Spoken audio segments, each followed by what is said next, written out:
Nos últimos dias, a TV Justiça tem dedicado boa parte da sua programação para informar sobre todas as nuances da pandemia de coronavírus.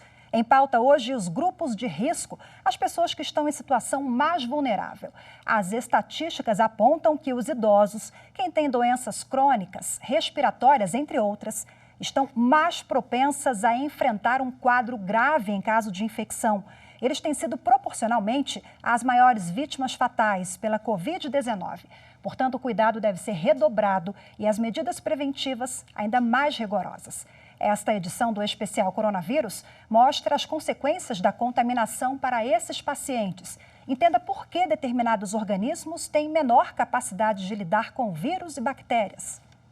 E quem explica essas e outras questões é a médica especialista em clínica médica, a doutora Elisiane Leite. Seja muito bem-vinda. Eu agradeço a disponibilidade em participar conosco aqui pessoalmente. Boa tarde. Eu é que agradeço desse momento tão crítico que nós estamos vivendo no mundo todo com a pandemia do coronavírus, de ter essa oportunidade de conversar com você e com todo o público referente a esse tema. Doutora, a informação é um remédio importante, essencial, né? A informação é vital. E as pessoas que têm doenças crônicas e os idosos, eles têm que saber que eles têm que contar com um canal de comunicação com o seu médico assistente para esclarecer essas dúvidas. E também se utilizar dos meios de comunicação sérios e como é, no caso aqui, o seu programa. Bom, por que essas pessoas estão mais sensíveis, mais vulneráveis ao coronavírus?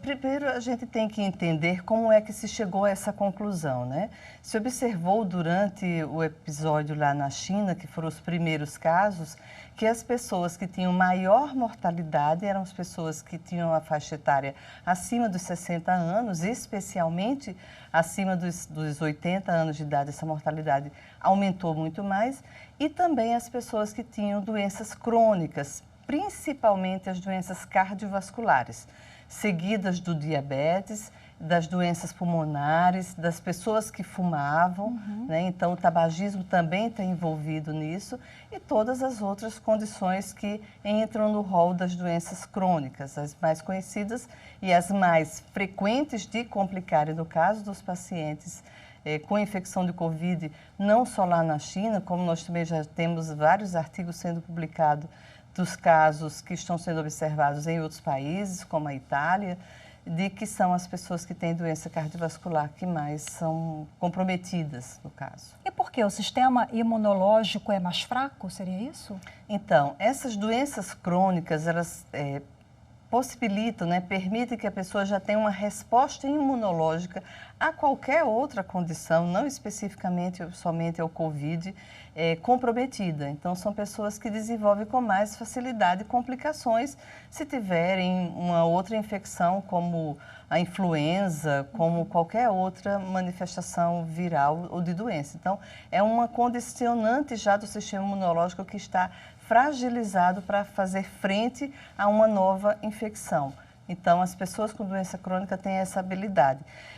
Especificamente no Covid, na infecção pelo coronavírus, o que está se observando é que o músculo cardíaco está sendo afetado, causando uma condição chamada miocardite, que é um processo inflamatório do músculo do coração. Então, as pessoas que já têm doença cardiovascular já têm fragilidade desse músculo, né? E com isso elas podem sofrer mais consequências. E essas pessoas, então, elas estão no topo do ranking, digamos assim, né, das doenças mais preocupantes? Tem vários artigos que já publicaram as características de cada país, de cada região. Aqui no Brasil é muito precoce para nós identificarmos o perfil da nossa população, mas temos uma preocupação muito grande. Se na Europa existe uma população de tabagistas muito alta, aqui no Brasil nós temos uma incidência de diabetes e doença cardiovascular muito elevada, no topo das doenças crônicas. Então, aqui pode ser que a nossa resposta seja diferente em relação aos dos países europeus. Mas é muito isso, é muito relacionado à incidência das doenças. E jovens que são portadores de doenças crônicas, eles também estão mais suscetíveis? Um dos fatores que nós estamos observando em relação aos jovens especialmente o jovem que tem condicionantes outros, né, como a obesidade. A obesidade está despontando, vários artigos já foram publicados nos Estados Unidos, como sendo um dos fatores de risco também, né, uma obesidade grau 3, um índice de massa corporal mais elevado, não é uma obesidade grau 1 ou grau 2, que é de acordo com o índice de massa corporal. Então, se observa que com o índice de massa corporal acima de 40, que é considerado a obesidade severa, né? Tem quem gosta de chamar ainda com o termo de obesidade mórbida, mas esse é um termo que já está em desuso. São as pessoas que mais complicam quando estão expostas a uma infecção pelo coronavírus. Acho importante falar sobre essa questão dos jovens, porque essa semana nós tivemos a morte de um jovem de 23 anos, né? Muito se fala em idosos no grupo de risco, mas a doença atinge também crianças, jovens. Atinge. Os jovens, né, tem se observado, inclusive com internações em pessoas na faixa etária dos 25, 30, 40 anos de idade, né? E muito menos frequentemente na criança. A criança, muitas vezes, quando ela faz a manifestação sintomática, é uma manifestação mais sutil, mais leve. Mas a maioria das crianças, elas não chegam a desenvolver. As que tiveram até mortalidade referida em crianças pequenas, eram crianças que tinham outras doenças, né? Uma doença do sistema imunológico, uma doença rara, congênita. Então, foram essas crianças que acabaram complicando. Bom, geralmente a criança é assintomática, né? A gente está ouvindo muito falar sobre essa questão e daí o isolamento, né, de idosos para que essas crianças não tenham contato com os mais velhos, já que a criança não tem sintomas evidentes, geralmente é assim. As pessoas que integram o grupo de risco, elas também podem ser assintomáticas ou não? Sim, também pode ser assintomático. Isso é um ponto muito importante para ressaltar, Rafaela. Não é só a criança que é assintomática. A criança é mais frequentemente ser assintomática ou terem sintomas leves. Mas qualquer indivíduo de qualquer faixa etária, ela pode portar o vírus, ela pode ter tido contato com a doença e não manifestou a doença. Ela é uma portadora assintomática. E é aí onde está o problema. E é aí onde o isolamento social, o distanciamento do contato vai proteger exatamente do que se quer, que mais pessoas fiquem doentes ao mesmo tempo. Que nós vamos nos contaminar, que nós vamos ser afetados pelo vírus, o coronavírus, né, o SARS-CoV-2, como é o nome conhecido, nós vamos ter em algum momento. É importante que isso se dilua ao longo do tempo para evitar exatamente o desgaste. Quando a senhora fala nós vamos ter, quer dizer que toda a população, né, nós estamos suscetíveis? Todos grupo estamos. De risco ou não? Todos estamos suscetíveis. O que nós estamos, as medidas de isolamento social é exatamente para evitar essa alta transmissibilidade. Esse é o grande problema que esta pandemia nos traduz. É uma doença que se transmite com muita facilidade, numa velocidade muito rápida, e muitas pessoas não desenvolvem sintomas. E é aí onde está o problema. O assintomático vai transmitir a doença para a pessoa do grupo de risco. E a pessoa do grupo de risco, ela pode manifestar a doença ou não, mas ela manifestando a doença, ela é uma candidata a complicar. Ela é uma candidata a precisar do sistema hospitalar, de respirador, de tempo de UTI, de internações prolongadas. Nós já temos índices aqui no Brasil ou dados preliminares sobre a morte, por exemplo, de integrantes desse grupo de risco. Ela seria mais letal? Sim, nós já temos alguns dados sendo publicados e a frequência de mortes ela está acompanhando a de todos os outros países, né? Então, a frequência maior está no grupo de risco de pessoas acima dos 60 anos de idade. Esse é um exemplo que nós temos aqui no Distrito Federal. Todas as mortes que aconteceram no Distrito Federal foram em pessoas acima dos 60 anos de idade e com comorbidades, ou seja, com outras doenças. Eram pessoas pertencentes ao grupo de risco. Pessoas saudáveis, então, pelo menos até agora, aqui na capital federal, não morreram, então? Não, mas tem pessoas jovens na UTI precisando de respirador, precisando de suporte de vida.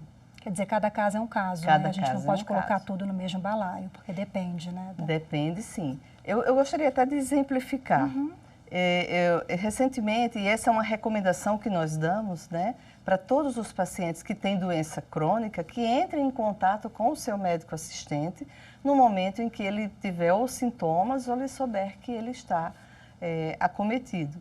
E eu tive o contato de uma paciente que testou positivo, porque outras pessoas no trabalho dela, era uma paciente que tem diabetes do tipo 1, eu sou endocrinologista, e o diabetes do tipo 1 acomete pessoas jovens, crianças, adolescentes, pessoas em todas as faixas etárias. E ela me ligou com essa informação: doutora, eu testei positivo, mas eu não tenho sintomas e as minhas glicemias estão normais. Eu digo, muito bem, vamos monitorar e acompanhar. Portanto, o fato de você ter o contato com o vírus não significa necessariamente que você está com a manifestação da doença, mas você está contactante. Você está comunicando se você tiver contato com a população. Então, qual a recomendação? Isolamento domiciliar, 14 dias, precaução de contato para ela não transmitir. E monitorização e vigilância. E entrar em contato com o médico também, claro, né? Porque às vezes as pessoas têm dúvidas em casa e tomam remédio pensando que é gripe, não é? Então, tem que ter também cautela com essa questão. O doente crônico e o idoso, ele precisa ter acesso ao seu médico. Doutora, e ainda sobre essas pessoas que estão em situação mais vulneráveis, né? Porque existe até um questionamento, uma polêmica em relação ao termo, né? Grupo de risco, porque cria uma estigmatização dessas pessoas, né? Mas vamos falar então essas pessoas mais vulneráveis. Sobre essa questão, nós temos uma dúvida que foi enviada pela Gislana Carla. Vamos dar uma olhadinha. As pessoas portadoras do vírus HIV estão entre os mais vulneráveis? Como proteger esse público? Não falamos ainda sobre esse grupo, né? Eu imagino que realmente é um caso bem sensível, né? Veja bem, as pessoas com depressão do sistema imunológico, porque o fato de ele ter o diagnóstico de HIV, ele torna a pessoa um imunodeprimido. Existem outras doenças que também classificam as pessoas como imunodeprimidas. Quais, por exemplo? Ou doenças reumáticas em que a pessoa, como lúpus, artrite reumatoide, são pessoas que estão em uso de terapias imunossupressoras, os seus medicamentos, né? O próprio paciente oncológico, né? Aquela pessoa que tem um diagnóstico de câncer e está em tratamento para suprimir a doença com medicações imunossupressoras, né, ou quimioterapia ou radioterapia. Então, eu colocaria essas pessoas todas no mesmo grupo como do paciente com HIV. Essas pessoas, é a mesma orientação. Manifestou sintoma, fique atento como vai evoluir. Está evoluindo com tosse, com dificuldade respiratória, imediatamente procurar a assistência hospitalar de referência. Desenvolveu o sintoma ou descobriu que tem, que testou positivo, entre em contato com o seu médico assistente. Não testou positivo, aparentemente está bem de saúde, isolamento social total, essa pessoa pode trabalhar, por exemplo, pode sair ou é melhor não? Recomenda-se o isolamento social. Recomenda-se o isolamento social. Aquele bem radical? Isolamento social radical. Recomenda-se, inclusive, afastamento do trabalho, para fazer trabalho à distância, teletrabalho, né? Então, a pessoa comunica isso na sua empresa, que ela tem essa condição de saúde que a classifica como imunossuprimida, e seja ela quais das doenças que eu citei aqui, e ela vai fazer o trabalho à distância. Doutora, a gente tem mais uma pergunta agora do Antônio Costa, vamos dar uma olhadinha. Como a doença atinge quem tem Alzheimer, sequelas da AVC ou problemas cerebrais? Ele tocou num ponto importante, eu penso no Alzheimer, né? A pessoa tem esses esquecimentos. E aí, como é que você explica para uma pessoa dessa ou quem tem problemas cardiovasculares? Isso é muito difícil de ser gerenciado, né? Isso exige realmente que essas pessoas, elas tenham uma rede de contatos, de cuidadores atentos a essas manifestações. Então, tem que verificar a temperatura, tem que identificar os primeiros sinais e sintomas respiratórios, de dor de garganta. e tentar, na medida do possível, conter estas pessoas em isolamento social. Mas o isolamento social em relação a essas pessoas, né, às vezes tem um grupo, né, enfermeiros, cuidadores, acaba que não tem jeito, né? Se essa pessoa contrair a doença, a contaminação vai ser ali para todos da residência. Existem pessoas com limitação da mobilidade e que precisam de cuidados de terceiros. Ele citou um exemplo, o acidente vascular cerebral, o AVC, né?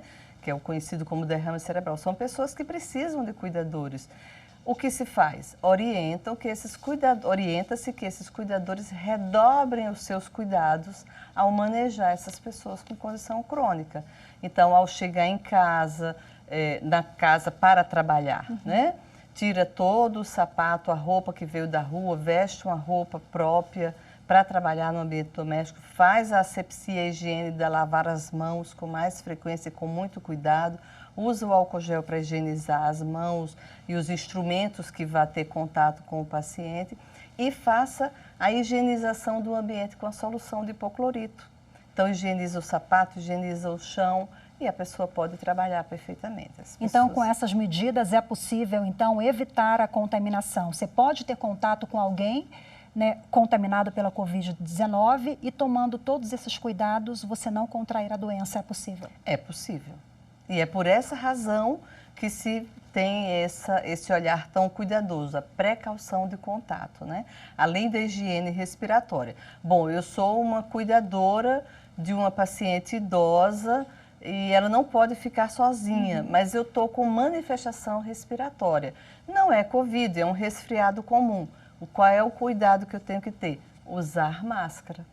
100% do tempo em que eu tiver contato com outras pessoas. Bom, quem toma remédio controlado para qualquer doença, né? Esse medicamento deve ser suspenso? Absolutamente, essa é uma pergunta extremamente importante, Rafaela. Nenhuma medicação deve ser suspensa durante esse período de pandemia. Ao contrário, quem tem doença crônica precisa ter acesso aos seus medicamentos e ter uma reserva em estoque. Até o Ministério da Saúde, através da Anvisa e todas as secretarias estaduais também estão se organizando nesse sentido, de ampliar o acesso para que o paciente não precise estar indo todo mês à farmácia buscar os seus medicamentos para ter um estoque para 60 dias. Ou seja, dar uma receita com o prazo maior, prazo né? estendido, está aceitando a renovação de receita com prazo estendido, porque as pessoas não devem suspender absolutamente nenhum dos seus medicamentos, nem medicamentos para pressão e principalmente para o diabetes. Mais uma vez eu chamo a atenção, o que pode proteger a pessoa com doença crônica? Ela estar muito bem controlada. Ela está com seus níveis de pressão arterial bem controlado, com seus níveis de glicose no sangue, açúcar no sangue, que é o que o paciente com diabetes precisa fazer. Ela está estável, isso ajuda na recuperação. Doutora, aqueles que estão internados já em um quadro avançado de câncer, por exemplo, né? Essas pessoas estão ali naquele ambiente hospitalar, mais suscetíveis, mais propensas à contaminação. Como é que fica essa situação? Você tem aqui o câncer, mas pode ser qualquer outra doença, né? O mundo está funcionando, né? Nós podemos ter... Houve uma redução muito grande de acidentes domésticos e tudo mais, mas pode acontecer. Então, essas pessoas vão precisar ir para um ambiente hospitalar. Então, não só a pessoa que está em câncer, com tratamento, ou com qualquer outra condição, né? O que se recomenda? O que se recomenda é o reforço da precaução de contato. E no caso de crianças, né, que estão internadas ou idosos, enfim, essas pessoas, elas poderão ter acompanhantes, mesmo que contaminadas com o vírus? O ideal é que a pessoa contaminada com o vírus fique em isolamento, né? Mas cada caso deve ser analisado individualmente. Todos os hospitais estão registrando seus protocolos de assistência e vai se analisar exatamente qual é a faixa etária dessa criança, ela pode realmente ficar, qual é o cuidador que poderia então ficar em contato, isso é muito individual, mas há essa atenção, sim. A senhora fala de protocolo, né, hospitalar. Existe uma prioridade no atendimento para essas pessoas enquadradas no grupo de risco? Sim, todos os hospitais, primeiro que recomenda-se que você vá diretamente ao hospital se você pertence ao grupo de risco e estar manifestando sintoma respiratório. Né? Não é suficiente estar com febre. É febre e tosse, febre e falta de ar. Então, essas pessoas, elas, até porque o Estatuto do Idoso já prioriza isso, né? O atendimento prioritário para as pessoas a partir dos 60 anos. Doutora, olha só, a gente tem mais uma pergunta agora da arquiteta Luana Salwada. A Luana pergunta sobre um grupo que é pouco falado quando a gente pensa em coronavírus. Vamos ver. O risco aumenta para quem tem síndrome de Down? Bom, primeiro tem que saber, a gente novamente não pode generalizar, né, Rafaela? A síndrome de Down tem crianças que têm mais riscos de terem problemas cardiológicos, disfunções da tireoide, depende se essa criança tem ou não. Mas os cuidados são os cuidados, criança ou adulto em que seja, são os cuidados redobrados da precaução de contato, higiene respiratória e isolamento social. Os idosos, então, portadores da síndrome de Down estão ainda num grupo, né, que precisa ter um olhar diferenciado. Do risco, são pessoas de alto risco, vamos dizer assim. Quais as outras doenças que a população às vezes tem dúvidas, não imagina que elas estão enquadradas no grupo de risco? Tem isso? A senhora se depara no dia a dia? O que ficou muito claro é realmente o foco para as pessoas com doença cardiovascular, que engloba a hipertensão, o infarto recente, o acidente vascular cerebral, uma cirurgia para uma desobstrução de outra artéria comprometida no corpo, são as doenças cardiovasculares, né? O diabetes, até porque além da própria condição do diabetes, a pessoa com diabetes ela já tem um risco cardiovascular maior, então seriam esses dois principais grupos de risco. E lúpus? E as doenças, seguindo, também, né? As doenças respiratórias, sejam elas asma, um relato de doença pulmonar obstrutiva crônica, o fato do tabagismo, e as doenças que envolvem com a imunossupressão, como eu já citei aqui, que é o lúpus, a artrite reumatoide, tem outras doenças de pele que entram nesse componente autoimune, tem uma infinidade de doenças, mas o que é importante, até o paciente oncológico, o que é importante aqui? Eu tenho uma condição crônica, eu sou uma pessoa com um diagnóstico de lúpus, mas eu estou estável, o meu tratamento está ok, igualmente no câncer. A pessoa já saiu da fase da quimioterapia, da radioterapia, está numa fase de remissão da doença, está estável, não precisa de pânico, é só se manter em isolamento social, isolamento de contato e reforçar o seu autocuidado, alimentação saudável, boas horas de sono, que serve para todo mundo, não só para as pessoas que têm doença crônica, para reforçar o seu sistema imunológico. Como endocrinologista, então, a senhora orienta que a alimentação também é fundamental para garantir a saúde em dia, independentemente, claro, da pandemia do coronavírus. É sempre bom, né? Eu diria que a alimentação é um dos pilares mais importantes que nós devemos chamar a atenção, né? Uma alimentação fracionada com vegetais, legumes, frutas, com menos alimentos processados e ultraprocessados, que são os alimentos estocados nos supermercados, os biscoitos cheios de gordura, isso que a gente deve evitar. Enlatados refrigerantes, também. enlatados. E essa, de repente, é uma grande oportunidade, né? As famílias em casa estão tendo a oportunidade de voltar e resgatar, fazer o seu arroz com feijão diariamente, que é uma combinação perfeita para o brasileiro, de preparar um legume, de preparar uma carne fresca para a sua família. Então, eu diria esse como um conselho. Mas a quarentena dá uma fome danada, hein? A gente fica em casa ali sem fazer nada, acaba comendo demais, às vezes dormindo demais, só que tem que ficar de olho nisso, né? Tentar se alimentar bem, porque senão não adianta ficar em casa em isolamento social e comer demais, ter outro problema de saúde. Tem que saber o que vai comer, né? Primeiro, selecionar os alimentos saudáveis. E outra é buscar realmente, nesse momento, eu diria que, além da alimentação para o reforço do sistema imunológico, são boas horas de sono, tentar manter, na medida do possível, a atividade física, para isso você tem que ter criatividade, E dentro do contexto das modificações de estilo de vida, que hoje nós chamamos tanta atenção, a prática do bem-estar emocional, da espiritualidade, de você, independente de prática religiosa, você buscar um eixo de equilíbrio emocional. Temos agora uma última pergunta, é a do Lucas Felipe. Ele fala sobre uma parcela da população que também é bem vulnerável, mas do ponto de vista da medicina, essas pessoas não apresentam uma doença propriamente dita. Vamos dar uma olhada. Pessoas que não têm acesso à água potável nem coleta de esgoto podem ser enquadradas no grupo de risco? Quer dizer, a gente tem aí a questão social, né? Que eu disse agora há pouco que não tem exatamente uma ligação com a medicina, mas indiretamente acaba tendo, né? Está na base, né? A condição social, a higiene, os hábitos de vida, as medidas sanitárias, elas estão na base de muitas das condições, das parasitoses e tantas, e de tornar essas pessoas vulneráveis a tantas outras condições. Mas não é classificada dentro do grupo de risco para a Covid-19.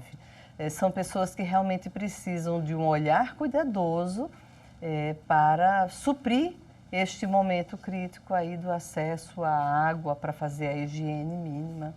E falando em higiene, a gente fala muito no álcool gel. A senhora, como médica, orienta quem não tem álcool gel em casa. O sabão também, ele faz a higiene ali, o sabonete? O sabão comum, esse que a gente usa para casa, para a limpeza dos ambientes, ele é extremamente satisfatório. O que importa é você levar pelo menos 20 segundos lavando as mãos, fazendo espuma, né, com todas essas recomendações que o lavar as mãos exige, né? Então, dedos, palma da mão, subir para o antebraço, e muitas vezes por dia, né? Não é só quando chega em casa. É no ambiente doméstico também, ou na rua, quando você tiver a oportunidade. Além disso, nós podemos usar a solução do hipoclorito, que é uma solução econômica, fácil de fazer e que ela é extremamente satisfatória para usar na higienização dos ambientes. Limpar uma mesa, limpar uma maçaneta, limpar o chão, limpar o calçado que chega da rua, né? Então, essas medidas são possíveis para além do álcool gel. Às vezes a gente fala nesse tipo de limpeza, né? Não precisa ter pânico, mas é importante ter esses cuidados como calçado, por exemplo, né? Fundamental. Telefone celular, lembrei agora, né? Fundamental. O telefone celular ele tem que ser higienizado com o álcool gel mesmo, para não danificar o equipamento. Mas a solução de hipoclorito para você higienizar as embalagens que vêm do supermercado, que nós não temos o hábito de fazer isso, né? Algumas pessoas têm, outras não. Isso deve ser difundido. Os sapatos, sobretudo, as roupas, especialmente para as pessoas que andam de transporte público, que têm contato com muita gente, né? Se você não tiver condições de lavar todos os dias a roupa, por uma razão ou outra, deixe-a num ambiente separado, ventilado e que não tenha contato com o restante do domicílio. Em determinado momento aqui da entrevista, eu falei sobre a nomenclatura, né, de grupo de risco. Lá na década de 80, quando a gente começou a falar sobre os portadores de HIV, eles foram marginalizados, né? A gente teve essa questão. E aí, por isso que eu citei esse detalhe, porque no dia a dia a gente precisa se cuidar, claro, mas eu queria que a senhora falasse também em relação a esse afastamento que é quase discriminatório. Né? A gente observa, às vezes, o idoso, não pode encostar, espera, né? É claro que a gente não pode tocar, mas não é recomendado. Mas fica esse alerta também, doutora? Particularmente, eu vejo esse grupo de risco que envolve, sobretudo, as pessoas acima dos 60 anos de idade classificadas como idoso, até como um ato de cuidado, um ato de proteção. Na verdade, o que nós queremos com o isolamento e identificando-as como um grupo de risco é preveni-las de que ela não venha a adoecer num momento crítico como esse, em que há tanta gente precisando do sistema de saúde. Porque eles são teimosos, né? Os idosos são teimosos. A gente manda ficar em casa, eles querem sair, até por isso, mas por quê? Eu quero ir para a rua, quero ver as pessoas. É difícil esse isolamento de uma hora para outra, né? E aí é onde envolve realmente os cuidadores e a família para explicar de uma forma em que, com que esta pessoa mais idosa, que está com tanta resistência e dificuldade de entender, compreenda. Mas por que eu preciso ficar em casa?